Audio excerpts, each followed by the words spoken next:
تاریخ کے کچھ ورق جمع کر لیے ہم نے، بڑوں کی یاد ہے باعث عمل اور استقامت پر۔ الحمدللہ رب العالمین والصلاة والسلام علی سید الانبیاء والمرسلین، اما بعد فاعوذ باللہ من الشیطان الرجیم، بسم اللہ الرحمن الرحیم۔ الصلاة والسلام علیک یا رسول اللہ وعلی آلک واصحابک یا حبیب اللہ، الصلاة والسلام علیک یا نبی اللہ وعلی آلک واصحابک یا نور اللہ۔ نبی کریم رؤوف الرحیم صلی اللہ علیہ وسلم کا فرمان عظیم ہے، من صلی علیہ یوم الجمعۃ 80 مرۃ غفرت لہ ذنوب 80 عامہ۔ میرے حضور فرماتے ہیں جس نے مجھ پر جمعہ کے دن 80 مرتبہ درود پاک پڑھا، اس کے 80 سال کے گناہ معاف کر دیے جائیں گے۔ سبحان اللہ۔ آئیے درود پاک پڑھنے کی نیت بھی کر لیتے ہیں، میرے ساتھ مل کر پڑھیں، صلو علی الحبیب صلی اللہ تعالی علی محمد صلی اللہ تعالی علیہ وسلم۔ ناظرین کرام، پروگرام آپ دیکھ رہے ہیں جس کا نام ہے انوکھی باتیں۔ سبحان اللہ، کچھ انوکھی باتیں اس میں ہم کرنے کی کوشش کرتے ہیں۔ آج بھی انشاءاللہ کچھ گفتگو ہمیں کرنی ہے، اور آج کا جو ٹاپک ہے وہ ہے حج کی فضیلت۔ حج اسلام کا عظیم رکن ہے اور ایسی عظیم یادگار ہے جو ایک خاص مقام پر خاص وقت میں ہی یہ ہو سکتی ہے۔ یہ عبادت سال میں ہم چاہیں کہ کسی بھی دن کر لیں، یہ نہیں ہو سکتی ہے۔ اتنی عظیم عبادت، اتنا عظیم فریضہ ہر مسلمان، ہر مومن کے دل میں یوں سمجھ لیجئے کہ اس کی تڑپ ہوتی ہے۔ کون ایسا ہے جو کعبۃ اللہ شریف کا طواف نہیں کرنا چاہتا ہے؟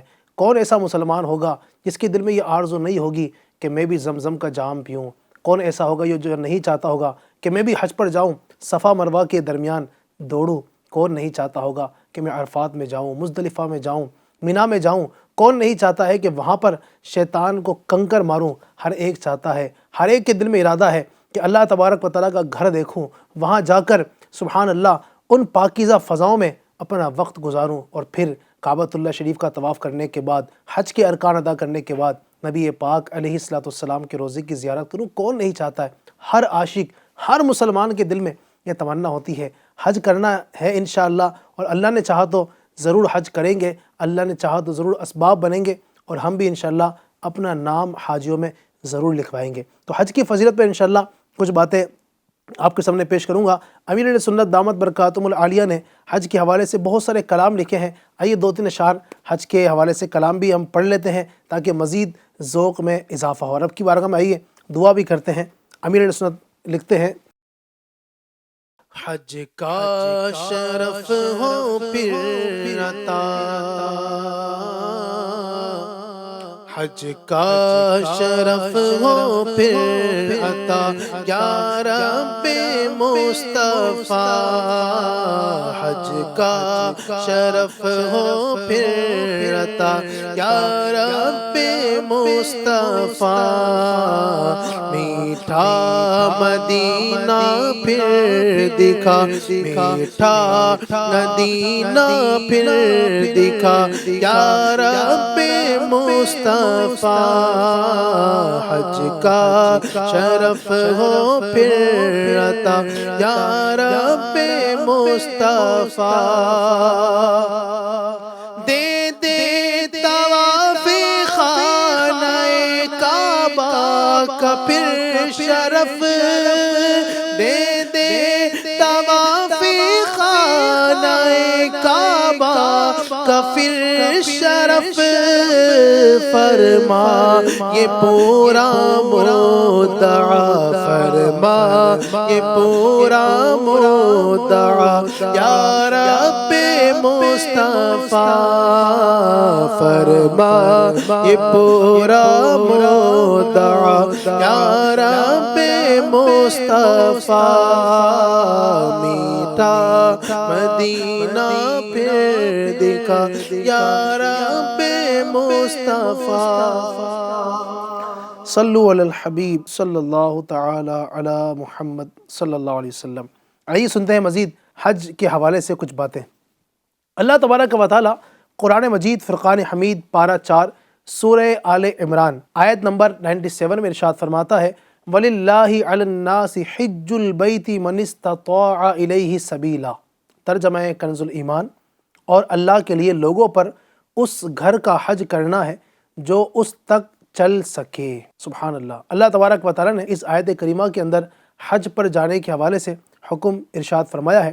نبی پاک صاحب الاولاق صلی اللہ علیہ وسلم نے ارشاد فرمایا من خرج من بیتہ حاجا او معتمرا فمات اجر اللہ لہ اجر الحاج والمعتمر الی یوم القیامہ۔ ناظرین، یہ فضیلت اتنی پیاری فضیلت ہے، آپ سنیں گے انشاءاللہ آپ کے سینے میں جو دل ہے انشاءاللہ وہ جھوم اٹھے گا۔ میرے آقا فرماتے ہیں، دوبارہ سنیے، من خرج من بیتہ حاجا او معتمرا فمات اجر اللہ لہ اجر الحاج والمعتمر الی یوم القیامہ، یعنی جو اپنے گھر سے حج یا عمرے کے لیے نکلا اور فوت ہو گیا تو اللہ عز و جل اس کے لیے قیامت تک حج اور عمرے کا ثواب لکھے گا۔ سبحان اللہ، سبحان اللہ۔ حضور نبی کریم صلی اللہ علیہ وسلم کے اس فرمان پر اللہ کرے کہ ہم غور کریں، کتنا پیارا فرمان ہے۔ اور یاد رکھیے، جہاں حج کی اتنی ساری فضیلتیں ہیں، اگر کوئی بندہ حج فرض ہونے کے باوجود بھی نہیں کرتا ہے، جی ہاں، کوتاہی کرتا ہے، سستی کی وجہ سے حج نہیں کرتا ہے، تو اس کے لیے وعید بھی ہے۔ جن کو اللہ پاک نے استطاعت دی ہے وہ حج کی طرف ضرور بڑھیں اور حج ضرور کریں۔ مزید آئیے، آپ کو حج کا ایک رکن اعظم وقوف عرفہ بھی ہے۔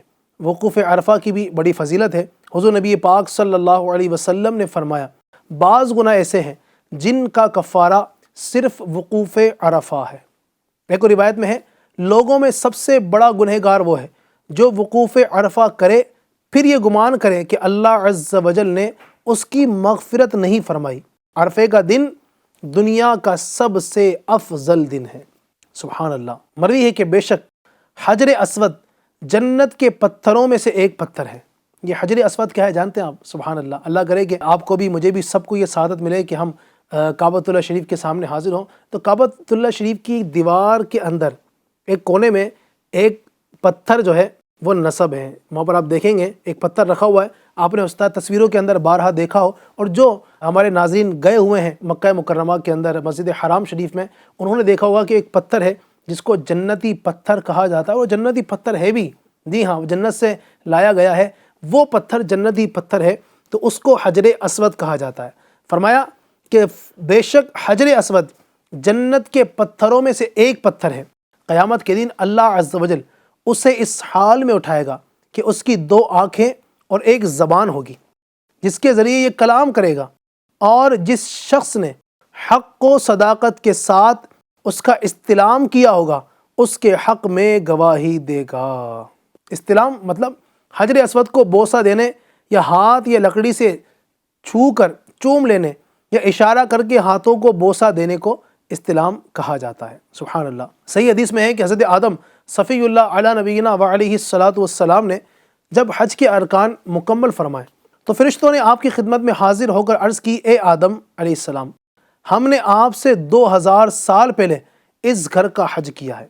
حضرت سیدنا امام مجاہد رحمۃ اللہ تعالی علیہ فرماتے ہیں حاجی جب مکہ مکرمہ حاضر ہوتے ہیں تو فرشتے ان سے ملتے ہیں، اونٹ سواروں کو سلام کرتے، دراز گوش سواروں یعنی گدھے پر سوار لوگوں سے مصافحہ کرتے، جبکہ پیدل آنے والوں سے معانقہ کرتے یعنی گلے ملتے ہیں۔ سبحان اللہ۔ اور حاجی جو ہے یہ تو یقیناً بڑے خوش قسمت ہوتے ہیں۔ بزرگان دین کا یہ معمول تھا کہ مجاہدین کو الوداع کہتے، حاجیوں کا استقبال کرتے، ان کی پیشانی پر بوسہ دیتے اور اپنے لیے دعا کی درخواست کرتے تھے، اور اس کام میں جلدی کرتے تھے اس سے پہلے کہ وہ گناہوں میں مبتلا ہو جائیں۔ سبحان اللہ۔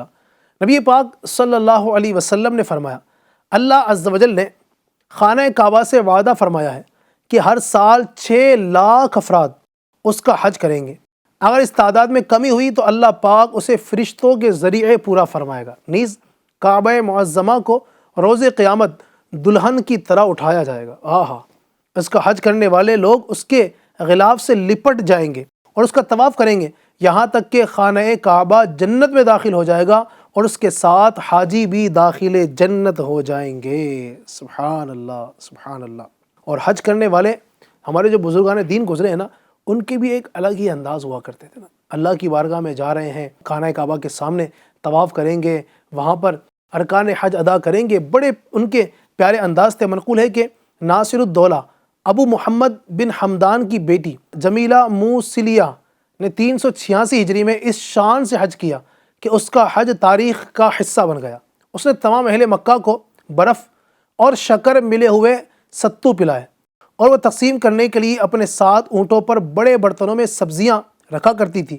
اس نے محتاج لوگوں کے لیے 500 سواریوں کا انتظام کیا. خانہ کعبہ پر 10,000 دینار لٹائے.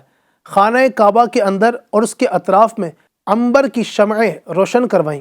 300 غلاموں اور 200 لونڈیوں کو آزاد کیا. نیز مکہ مکرمہ کے فقراء اور مجاورین بیت اللہ کو اتنا مال دیا کہ وہ غنی ہو گئے. سبحان اللہ. حضرت آدم علیہ السلام نے جب خانہ کعبہ کی تعمیر فرمائی تو بارگاہ خداوندی میں عرض کی، اے میرے رب، ہر کام کرنے والے کا ایک بدلہ ہوتا ہے، میرے اس عمل کا کیا بدلہ ہے؟ اللہ پاک نے ارشاد فرمایا، تم خانہ کعبہ کا طواف کرو گے، میں تمہاری لغزشوں کو معاف کر دوں گا. حضرت سیدنا آدم علیہ السلام نے عرض کی، اے میرے رب، مزید عطا فرما. ارشاد ہوا، میں نے اس گھر کو تمہارا اور تمہاری اولاد کا قبلہ بنا دیا ہے. عرض کی، مزید عطا فرما. فرمایا، تمہاری اولاد میں سے جو اہل توحید اس کا طواف اور مجھ سے مغفرت طلب کریں گے، میں ان سب کو بخش دوں گا. حضرت آدم علیہ السلام عرض گزار ہوئے، اے میرے رب، بس اتنا ہی کافی ہے. سبحان اللہ. رب کی عطائیں، رب تبارک و تعالیٰ کی طرف سے ملنے والی نوازشات آپ دیکھیں تو صحیح. سبحان اللہ. اللہ کرے کہ ہمیں بھی حج کا کوئی سبب نصیب ہو جائے اور ہم بھی اللہ کی بارگاہ میں دعا کریں. اللہ کوئی حج کا سبب اب تو بنا دے. اللہ کوئی حج کا سبب اب تو بنا دے. جلوہ مجھے پیر گنبد خضرا کا دکھا دے. اللہ کوئی حج کا سبب اب تو بنا دے. سبحان اللہ. سبحان اللہ. حدیث پاک میں ارشاد ہوتا ہے، الحج المبرور لیس لہ جزاء الا الجنہ، یعنی حج مبرور کا بدلہ جنت کے سوا کچھ اور نہیں. حج مبرور کسے کہتے ہیں؟ حضرت سیدنا حسن بصری رحمۃ اللہ تعالی علیہ سے پوچھا گیا، حج مبرور کسے کہتے ہیں؟ فرمایا، حج مبرور وہ ہے جس کے بعد بندہ دنیا سے بے رغبت اور آخرت میں مشغول ہو جائے. سب سے پہلے خانہ کعبہ کو قیمتی ریشمی غلاف حضرت سیدنا عبداللہ بن زبیر رضی اللہ تعالی عنہ نے پہنایا، جبکہ اس سے پہلے غلاف خانہ کعبہ ٹاٹ اور چمڑے کا ہوا کرتا تھا. آپ غلاف کعبہ پر اتنی خوشبو لگاتے تھے کہ حرم شریف کے باہر بھی وہ خوشبو محسوس ہوا کرتی تھی. سبحان اللہ. سبحان اللہ. حضرت سیدنا امام حسن مجتبیٰ رضی اللہ تعالی عنہ فرماتے ہیں، میں رب تبارک و تعالیٰ سے حیا کرتا ہوں کہ اس سے اس حال میں ملاقات کروں کہ اس کے گھر کی طرف پیدل چل کر نہ گیا ہوں. چنانچہ آپ مدینہ منورہ سے مکہ مکرمہ 20 مرتبہ پیدل حاضر ہوئے. اللہ اکبر. حج سے واپسی کے وقت ایک دیہاتی کا کسی حاجی سے جھگڑا ہو گیا. کسی نے دیہاتی سے کہا، تم ایک حاجی سے جھگڑ رہے ہو؟ اس کے جواب میں اس نے یہ شعر پڑھا، یحج لکی ما یغفر اللہ ذنبہ وَيَرْجِعُ قَدْ حَتَّتْ عَلَيْهِ ذُنُوب. ترجمہ، وہ حج کرتا ہے تاکہ اللہ پاک اس کے گناہوں کو معاف فرما دے، لیکن وہ گناہوں کا بوجھ اٹھائے ہوئے واپس لوٹتا ہے. شاعر ابو شمق نے حرام مال سے حج کرنے والے کے متعلق یہ اشعار کہے، اذا حججت بمال اصلہ دنس فما حججت ولكن حجت العیر ما يقبل اللہ الا کل طیبہ ما کل من حج بیت اللہ مبرور. یعنی جب تم ایسے مال سے حج کرو جس کی اصل گندگی ہے تو در حقیقت تم نے نہیں بلکہ تمہارے قافلے والوں نے حج کیا ہے. اللہ پاک صرف پاک چیزوں کو قبول فرماتا ہے اور بیت اللہ شریف کا حج کرنے والے ہر شخص کا حج مبرور نہیں ہوتا۔ اللہ پاک ہم سب کو بھی بار بار اور ہر سال ہی ایک کاش کے حج مقبول کی سعادت عطا فرمائے۔ امیر علیہ سنت اس طرح ہر سال یا الہی مجھے حج نصیب ہو، ہر سال یا الہی مجھے حج نصیب ہو، جب تک جیوں میں عالم ناپائیدار میں، جب تک جیوں میں عالم ناپائیدار میں۔ اللہ تعالیٰ ہم سب کو حج کی سعادت نصیب فرمائے۔ اور ناظرین کرام، جب اللہ پاک حج کی سعادت جس بندے کو عطا فرمائے، یقیناً وہ بندہ بڑا خوش نصیب ہے، بڑا ہی بختور ہے۔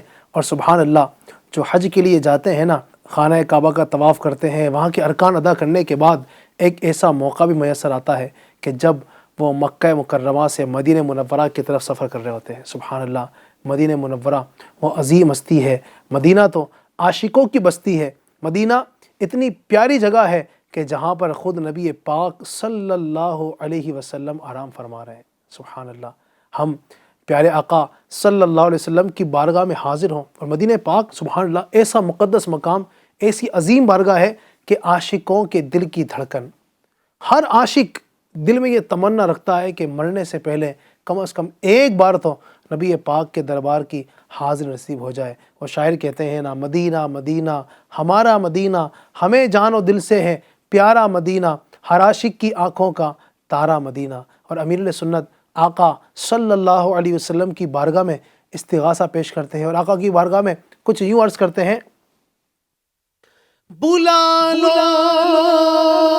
ہم غریبوں کو، بلا لو یا رسول اللہ، بلا لو ہم غریبوں کو، بلا لو یا رسول اللہ، پائے شبیر و شبر فاطمہ حیدر مدینے میں، پائے شبیر و شبر فاطمہ حیدر مدینے میں۔ اور مدینہ پاک کو یہ جو فضیلتیں ملی ہیں، کیوں آخر کیوں مدینہ پاک کو اتنا عظیم مرتبہ کیوں حاصل ہوا ہے؟ اس کا جواب دیتے بھی امیر علیہ سنت اپنے شعر میں کہتے ہیں: مدینہ اس لیے عطار جانو دل سے ہے پیارا، مدینہ اس لیے عطار جانو دل سے ہے پیارا، کہ رہتے ہیں میرے آقا میرے سرور مدینے میں، کہ رہتے ہیں میرے آقا میرے سرور مدینے میں۔